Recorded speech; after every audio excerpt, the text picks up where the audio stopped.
Ladies and gentlemen, welcome back to the Modern Knights podcast. I'm your host, Luke Jones. With me is my tech guru / co-host. Am I in the right seat, Luke? Yes. Last video, I was in the back. Yes, you are, because Nico is not here today. He had, I guess, pressing matters to attend to. So, high school football. This lovely taken man is in his place. So, sorry, ladies, he's taken, and she's a feisty one. I wouldn't mess with her.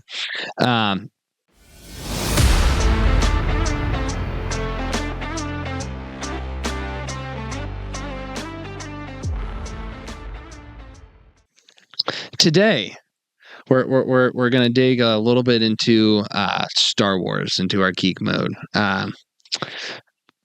You want to tell me how to get down the path of the dark side of the Force?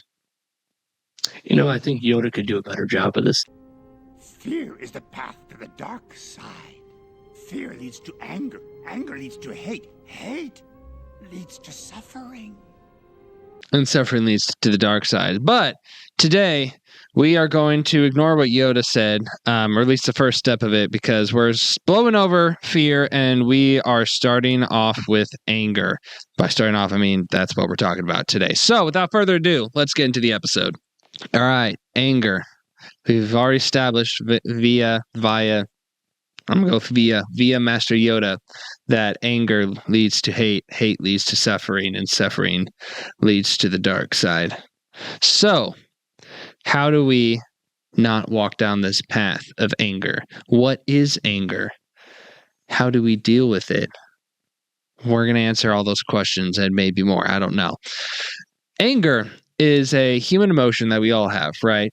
There's not been a single person, I don't care how patient, the most patient mother has been angry before, all right? So everyone's been angry. What does the Bible say about anger? Well, I know in Ephesians, Paul says, in your anger, do not sin. Do not let the sun go down while you're still angry. I'm pretty sure that's in Ephesians. If it isn't, we'll make sure to put the verse is going to be below. Don't worry. If I'm wrong, the world will know. Like the last episode. Yeah, no pressure. Why does Paul say, in your anger, do not sin, and not to let the sun go down while you're still angry? Well, in anger, our judgment can be clouded, because in anger, we got all those fight or flight hormones, and with all those fight or flight hormones, as is in the name, we're in fight or flight mode. And so the first thing that pops into our minds is, are we going to fight or are we going to flight? So whenever I get angry, the first thing I try to do, and I'll admit, I'm not perfect at this. You're not? I'm not. He's not. Wow. I'm not. I am not perfect. I've been wrong. I've sinned. I too have fallen short of the glory of God, just like every other human being on the earth. So if you just learned that about me, we need to have a long talk. We would have to have a long talk. No, I'm just messing. The key verse for today's episode is James 1, chapter 1, verses 19 through 20. James writes, "My dear brothers and sisters, take note of this. Everyone should be quick to listen, slow to speak, and slow to become angry, because human anger does not produce the righteousness that God desires." So the first thing that I notice from this would be towards the end, where it says, human anger does not produce the righteousness that God desires. So I think what that implies is there's types of anger, right? We're going to specifically refer to them. I think there's two types as righteous and unrighteous anger, right? Or just and unjust, whichever you prefer. So what's the difference between the two, and why is it important to have righteous anger but to not have unrighteous anger? Well, unrighteous anger is, for one, getting angry over things that really just aren't worth getting angry about, right? You know, someone cuts you off in traffic, and most people don't like that. Some people might give them the bird. Some people might cuss them out from their own car. Some people might slam the horn. I don't know. People respond differently. Some people might do all the above. But moral of the story is they get unrighteously angry over something that in the end doesn't tend to matter that much. Not really. No. And they'll let something like that ruin their whole day. And now they're like, let's say it happens first thing in the morning. Now they're treating their coworkers crappily. Their day's just worse because now they're starting it with this negative, angry attitude and the world's against me, blah, blah, blah, blah, blah. That carries over to when they go home. And so, they're angry to mom, dad, siblings, or wife and kids, or roommates, whatever the living situation is. It ripples. Yeah, it ripples. Which causes other people to get angry, and it causes other things. From one person getting angry, it makes another person angry, which can just boil down to more than one person being angry. Yep. And that's just a very mild example, right? Like a much more harsh example would be Cain and Abel, right? Cain is a perfect example of a harsh, fiery, unrighteous anger, and he got ticked off at his brother because his brother was obeying God and he wasn't, and he decided the solution to it was to just kill his brother. Yep. Yep. You can look back at 2020. All the anger, all the riots, the looting, the burning down of cities. The riots. They were riots. They're not protests. When you hurt businesses and you burn stuff down, that is not protesting. That is a riot. They might have started as businesses, but ladies and gentlemen, the truth is they did not end as such. All right. Yeah. Kyle Rittenhouse did not defend his life from peaceful pacifist protesters. They were, in fact, trying to kill him. And burn down buildings and hurt people. Moving on from that, we've established what unrighteous anger is. So what's righteous anger? Righteous anger is getting angry, just like you would in unrighteous anger, but getting angry at the right things for the right reason. So, for instance, abortion makes me angry. Why? Because yes, but why? Because it is the killing of an innocent human life. The most innocent of all people on earth are unborn babies and born babies, but just babies in general, right? They are the purest form of life. I've seen a video a couple times where I don't know this gentleman's name, don't know if he's a pastor, but I fully agree with what he says. Is he describes abortion as the devil's sacrament? Yeah, he says something to the effect of the devil can't kill God, and he knows that, so he does what is in his mind the next best thing, and he kills babies instead. Yeah, because it does two things. One, it wounds and hurts God because these are his children that are being killed, maimed, and murdered. Their life is no longer, it doesn't exist. They never had a chance. They never had a life. All in the name of convenience. You can boil every argument for abortion down to convenience. It's a convenient sacrifice. Just look at the Old Testament with all this, the child sacrifices, the Canaanites, all the ites you find in the Old Testament. Well, what is one of the main things? Why did God eradicate them? Child sacrifice. That was a common practice amongst many. Pretty much all of those Canaanite nations. And I know I've several years back in youth group, there was a new girl who was coming to Wednesday nights, and she asked why God ordered the Israelites to annihilate all the Canaanites, and she thought it was just because God was like, hey, I need to make room for the Israelites. Israelites, go kill all these people. And so we explained to her, it's primarily me, but it was explained to her that, like, no, that was the consequences for their actions. That was the judgment of God being poured out on the Canaanites, is because they were evil people.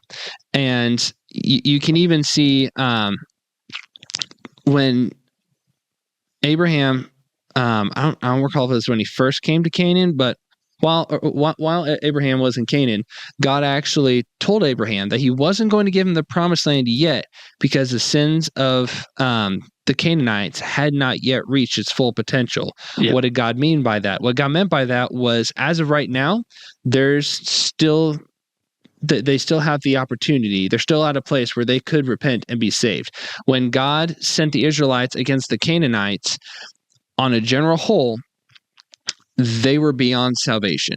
Yeah. They were at the point where the last thing they would ever dream of doing would be to love God with all their heart, soul, mind, and strength, and to worship Him and Him alone, and to stop all their evil practices. And it was at that point when they were beyond redemption that God ordered the Israelites to eradicate them from the earth. Now, some people might see that as harsh, but I look at it the same way with capital punishment. I'm going to be honest. I think we need to bring capital punishment back to this country. Some of you are probably like, oh, Luke, you're a Christian. Why on earth would you? Because capital punishment was in the Old Testament. It's in the law of Moses. Why? Because, for example, let's say if I knew that if I raped a girl, that I would immediately, without even a trial, as soon as the evidence was presented and it was clear that I had done that horrible thing, that I would be killed via stoning, which is a painful way to go, I would be a lot less willing to go and do it. Especially if my neighbor Bobby did the same thing and he was stoned to death that same day. I would be like, they got Bobby. They're going to get me. Yeah. Yeah. So it adds incentive to the rest of the populace to not do whatever horrible thing it was that deserved the death penalty. Now, I'm not saying that, stealing deserves the death penalty, but something like if you murder someone, I think you forfeited your right to life. Yeah. If you intentionally murdered somebody, let me give that caveat. If it's an accidental, that was an accident. It's entirely different. But if you intentionally murdered somebody and the evidence shows that it was you who did it beyond any and all reasonable shadow of a doubt, then you have forfeited your right to life. And that would have to go for civilian and federal. Yes, that's not just a citizen deal. That is a all across the board. If you're a human being and you intentionally murdered somebody, you have forfeited your right to life. Yeah. But there would also have to be a lot of reform before then. But unfortunately, yes. But those are all things that a righteous man would get angry about, right? Girl gets raped. That I'm furious. That ticks me off. When I hear about human trafficking, it makes me want to go grab a gun and start manhunting people. Unfortunately, I just don't know where to start or really have much of an idea on how to do it, so I can't. But you get the point. So really the key difference between the two is because anger is in both. It's more so the motivating factor behind the anger, right? Are you angry at this unjust evil being done and not just like, what we're told is an unjust evil, but like something that is like we know is wrong, like rape or murder, abortion, etc., right? Racist comment does not count. No. Sorry, white liberals. Or hate speech. That's not, that doesn't count either. Those would be things that would be unjust anger. And I say unjust anger to like the racist deal is because 9 times out of 10, the racist bullcrap on the internet is taken way out of context. Every now and again, there's a blatantly racist person, and I'm not saying that it's okay to be racist at all. So just a little caveat there. Bible specifically goes against racism. As a matter of fact, in the parable of the Good Samaritan, Jesus takes a frontal attack on racism and says he's like, no, racism's not okay. The Israelites and the Samaritans hated each other's guts, but how did the story go? The enemy ended up helping his enemy, aka the Samaritan helped the Jewish man, when all the other Jews that went past that man just walked around, ignored him, turned around and went the other way. But of everyone who walked past that man, the one who's supposed to hate his guts and wish he was dead is the one who bandaged him up, helped him to an inn, and paid for him to stay there. Yeah. Until he was well. When we get angry, because again, it is a natural, if I can English, it is a natural human emotion given to us by God. But Anger is like a fire, right? Out of the right confines, it will destroy any and everything in its path. But within the right confines, within the right borders, it is a very helpful, very productive emotion. Yeah. Right. Just like fire, if it gets out of the fire pit, it can burn a whole forest down. Right. Just like if anger gets out of control, you can ruin your whole friend circle, and it will take years to recover. Yeah. But fire kept within a fire pit can be used to heat metal, to forge tools.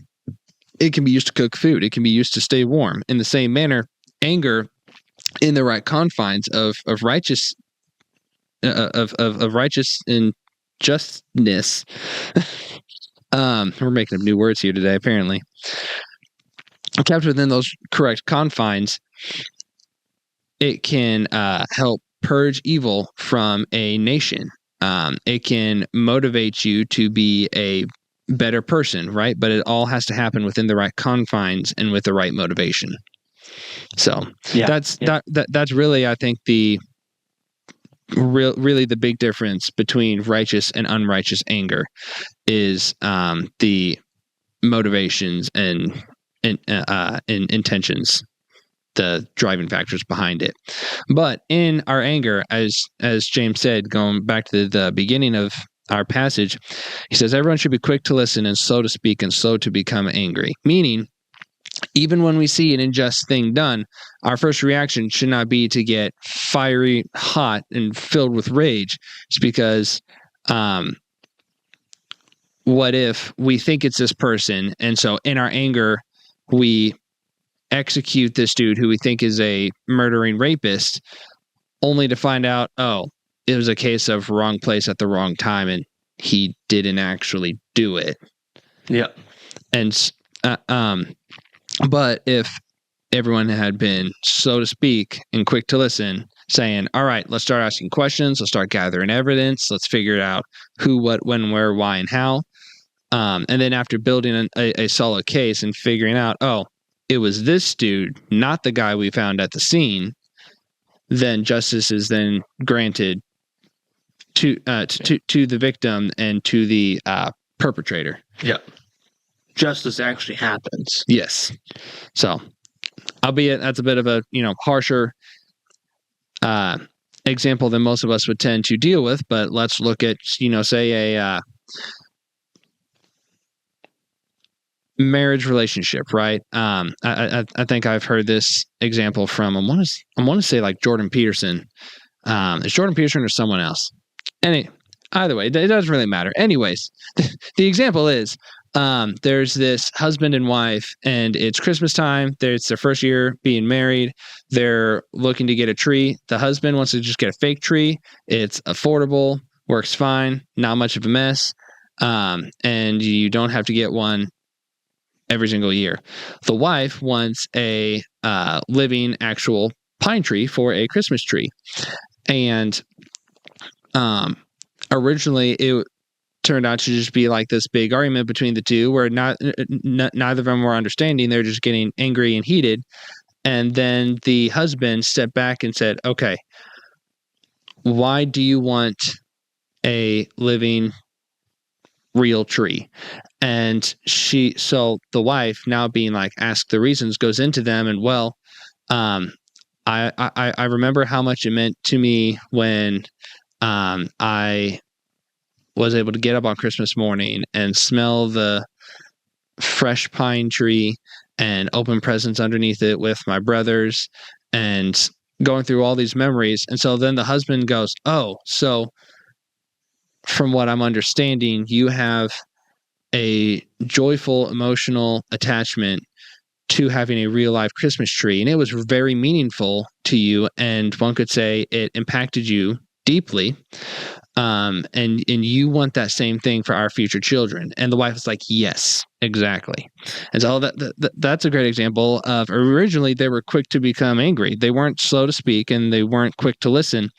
And so they just butted heads. But then when just one of them, it didn't have to be both, it just had to be one, decided to stop and listen and be slow to speak, slow to give his opinion, but quick to listen and ask questions. And then the anger went from here to down here. And then instead of butting heads, they were able to come to a mutual beneficial understanding. And they ended up agreeing that, you know what? Yeah, let's get the live Christmas tree. So a not harsh example for you on being quick to listen, so to speak, and slow to become angry. All right, I think that's it. You got anything else to add? I got nothing else to add. Nothing else? All right, short and sweet. Ladies and gentlemen, we'll see you in the next segment of Joke and Fact of the Week. Hey, Luke. What? You know what the fact of the day is? What's the fact of the week? Humor can diffuse anger. You know, I actually 100% believe that. I don't even need a study to prove it. I can't tell you. I mean, I can't list, like the exact times, but I can remember at least vaguely several times where I was like furious with someone, and then something funny happened, and it's kind of that like you're sitting there, and now there's like this ultimate dilemma battle going on within you. Like, I want to be ticked off, but that was really funny, and then eventually, humor always ends up winning, and you go from like to. Okay, that was funny. Yeah, it's impossible to stay mad when something funny happens. Like, I don't care who you are. You might be able to keep it up for like a joke or two, but eventually there's going to be a joke that's just going to make that whole wall come crumbling down, and you're going to be rolling over and laughing and giggling like a 5-year-old. The walls will fall down just like Jericho. Yeah. And speak of jokes, please tell me you don't have a dad joke today. Oh, I got a dad joke for you. I got a dad joke. So it's been too long. I can't hold off anymore. Why? All right. You want to know why the chicken crossed the road? Not really, but why did the chicken cross the road? To prove to the possum that it could be done. See, you laughed. You say you don't like them, but deep down, I know there's a part of you that jumps for joy. That inner dad chuckles. There's that inner dad chuckles that's just waiting for when you and your girl say I do, and you guys can have kids, and he's going to come exploding out. You're not even going to realize it till it happens. And you're going to be one of those guys who's going to be like, I hate dad jokes. And you're going to hold your firstborn child, and the first thing you're going to do is say a dad joke. You're going to crack the worst dad joke anyone's heard in their life. And that's my prophetic prediction. All right, ladies and gentlemen, thank you for tuning in. We're a little bit of a hot mess today, but let's be honest.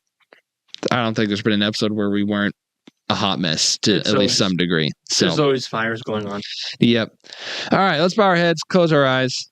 Lord, thank you for this day. We thank you for this word from you that you've given us. I pray that we would take it to heart, and I pray that you would help us all to learn to be quick to listen, so to speak, and slow to become angry. And I pray that we would remember when we do get angry that human anger does not produce your righteousness, and that it is your fruit that we want cultivated within us. So, Lord, I pray that we would be abundant in the fruits of the Spirit. We love you. In Jesus' name, amen. Amen. That was easy.